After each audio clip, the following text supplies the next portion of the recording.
Did you watch the Mercury Lynx game last night? I told you I was out there. Oh, you were playing tennis. So I walk in right as, why am I blanking on the three? Sami Whitcomb? I'm right as that Whitcomb three goes Okay, can in. we talk about that three? Because that was, first, let me set the stage for people who did not watch Lynx Mercury.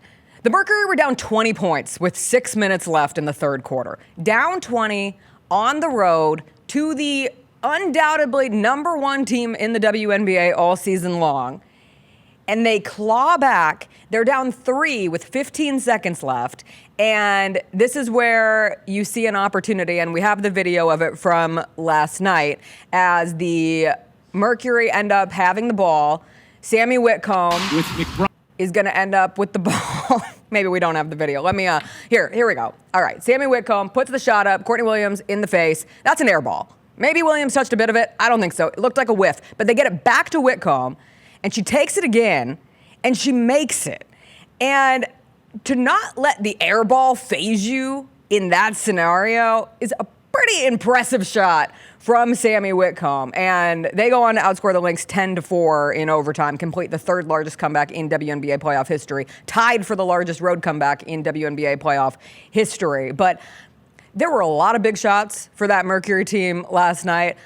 I will remember that. I gained a lot of respect for Sami Whitcomb in that moment, because to go from all the pressure in the world, missing it that badly, you get the offensive rebound. The Mercury had 9 offensive boards in the game. They really turned up the rebounding efforts late to get that comeback. And to get the board, to get it back to Sami, and to have the no hesitation. I'm going to take the shot. I just had a really embarrassing one like 5 seconds ago, and I'm going to take the shot. Sends it to overtime. It was spectacular. I walked in as the ball was being grabbed underneath the rim. Well, I walk in and turn the TV on in that moment. And so see it kicked out, CAT, get it back to her, see a shot fake and take the shot. So I missed that part leading up to it until I saw the replays. It's like, oh my gosh, the ovaries on that player to go out there and take that shot ovaries. After, like you said, missing the first one, airballing the first one, and still with the game on the line, stepping into it, and the trust that AT and the rest of the Mercury have in her to go out there and knock down that shot, given the fact she just airballed it, huge. And then in overtime, it was just all Mercury from that point forward. And it's hard to slow them down if you don't have a way of limiting what Alyssa Thomas can do. Because they're just, all they are doing is giving her the ball and say, hey, go create something for somebody, please. Do a dribble handoff, or make a good pass that leads to an assist, or hell, you just give us the assist. There was a play later in the overtime period. The Lynx had just scored, so they had went scoreless for most of the overtime period. They had just scored, and it was okay. Here we go. They get a stop here, and they get another bucket. It's now a 1-possession game, and then we're right back to square one, damn near. And AT says, all right, here I am. I'm at the top of the key. I'm going to do a handoff. No, I'm not. I'm going to slip the handoff and get downhill and get to the rim. She ends up getting fouled. Not a great free throw shooter by any stretch of the imagination, but she steps to the line and confidently knocks down 2 shots. Like, she's just a gamer. She's just a big play player. She's just somebody who can win you games based off her sheer will, intensity, and desire to go out there and be one of the best players in the W. Watching her go to work from overtime on was really enjoyable. I am drenched, by the way, to my socks, like noticeably wet from tennis.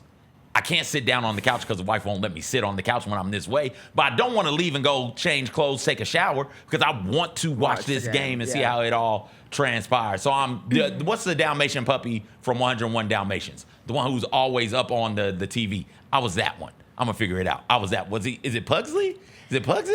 I don't know. I'll figure it out. Figure out the name of one of the 101 Dalmatians. It was great effort. Wonderful to see AT be able to bounce back, and ability to use her own words from the other night. I don't know if you saw the interview. It was the halftime interview in the first game where she was asked about how to make things more difficult for Nafisa Collier, and she said, she's got to guard me too.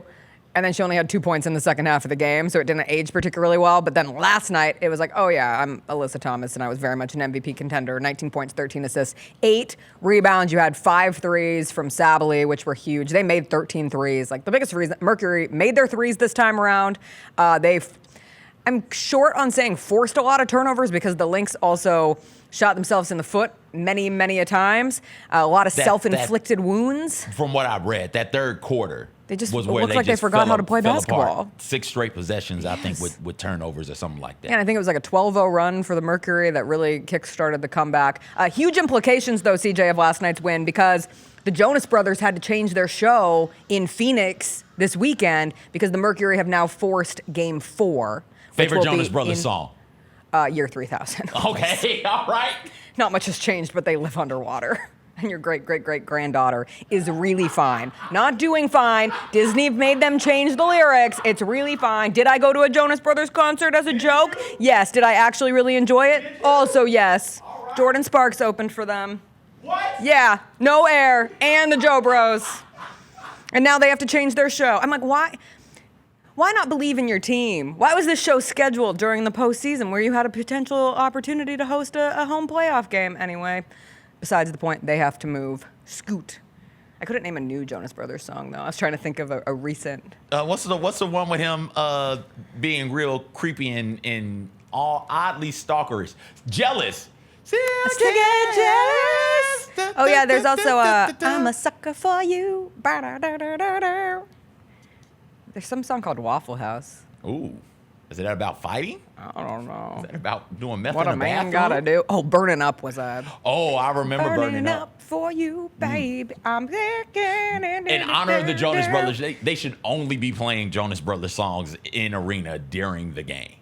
And every time we go to break, breaks should be thrown to with Jonas Brothers songs. I don't disagree with that. Like, sorry, Jonas Brothers. The Jessica Benson Show with CJ Hart, live every weekday at 8 a.m.